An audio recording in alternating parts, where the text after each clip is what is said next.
तो चलिए बच्चों, ऑब्जेक्टिव क्वेश्चंस पर बेस्ड एक्सरसाइज 10D के सेकंड एमसीक्यू को करते हैं और देखते हैं भाई इसमें कौन सा ऑप्शन करेक्ट होने वाला है। आपको कहा गया है a bat is bought for ₹120 and sold for 105 rupees, the loss percent is. इन चारों में से कौन सा ऑप्शन करेक्ट होगा भाई? लॉस परसेंट क्या आएगा अपने को ये बताना है। सबसे पहले बैट को खरीदा गया। बैट को खरीदा गया कितने रुपए में खरीदा गया भाई? 120 रुपए में खरीदा गया। खरीदना मतलब कॉस्ट प्राइस आपको दे रखा है। कॉस्ट प्राइस कितना है? बैट को कितने रुपए में खरीदा गया? 120 रुपए में खरीदा गया। फिर उसे बेचा गया, सोल्ड फॉर ₹105, मतलब फिर उसे बेचा गया कितने रुपए में बेचा गया? 105 रुपए में बेचा गया। ठीक है, बेचना मतलब सेलिंग प्राइस आपको दे रखा है कितने रुपए में बेचा गया? 105 रुपीज में। भाई आप खुद सोचो, बैट को 120 रुपए में खरीदा गया है और 105 रुपए में बेचा गया है। फायदा हो रहा है, नुकसान हो रहा है? किसी चीज को अगर हम 120 रुपए में खरीद रहे हैं और 105 रुपए में फिर आगे जाके बेच रहे हैं तो इसका मतलब लॉस हो रहा है। कितने का लॉस हो रहा है, कैसे निकालेंगे? हमें फॉर्मूला पता है लॉस का। लॉस इक्वल टू क्या होता है? Cost price minus selling price. आप बोलोगे बिल्कुल सही बात है। कॉस्ट प्राइस कितने? आपने कहा कि हम 120 रुपए में खरीदा था बैट और बेचा कितने में? 105 रुपए में। तो 120 माइनस 105 कितना आ जाएगा? आप बोलोगे 15 रुपीज। तो लॉस कितने रुपए का हो रहा है? आप बोलोगे 15 रुपए का नुकसान हो गया, 15 रुपए का लॉस हो गया। हमें निकालना है लॉस परसेंट, तो भाई लॉस परसेंट भी निकाल लेंगे।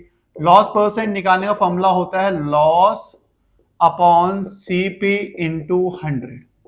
आपने कहा सही है बॉस, यहां तक की बात तो समझ में आ रही है कि भाई लॉस परसेंट निकालना है तो लॉस अपॉन सीपी इंटू 100 होता है। लॉस भी हमें पता है, सीपी भी पता है और कैलकुलेशन करके निकाल लेंगे। मैंने कहा हाँ जी, बस बचा क्या? फिर यहाँ पे कैलकुलेशन ही तो करनी है। लॉस कितना है अपने पास? लॉस है 15 रुपए। सीपी कितनी की है भाई? 120 रुपए। इंटू में कर दिया 100। आपने कहा भाई सही है। 15 का टेबल हमें आता है, 15 8 जा कितना होता है? 120 होता है।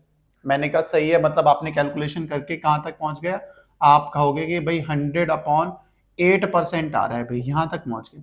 मैंने कहा आगे भी चलते हैं, देखो इसके आगे भी कैलकुलेशन कर सकते हैं ना भाई। अभी ऐसा तो कुछ दिख नहीं रहा है मिक्स फ्रैक्शन में, तो हम कर लेंगे लॉस परसेंट इक्वल्स टू, आपने कहा कि मेरा है 100 अपॉन 8%। तो भाई अभी और फर्दर कर सकते हैं डिवाइड, 2 से हो सकता है, सीधा सीधा 4 से करते हैं। देखो 4 2 जा 8, 4 2 जा 8, 4 5 जा 20, मतलब कितना आ गया? आप कहोगे भाई 25 अपॉन 2%। भाई अभी भी ऑप्शन में ऐसा कुछ नहीं है, मतलब मिक्स फ्रैक्शन में करना है भाई। मिक्स, क्योंकि पहला 15% है वो तो नहीं आया, इसका मतलब मिक्स्ड फ्रैक्शन में ही आंसर है।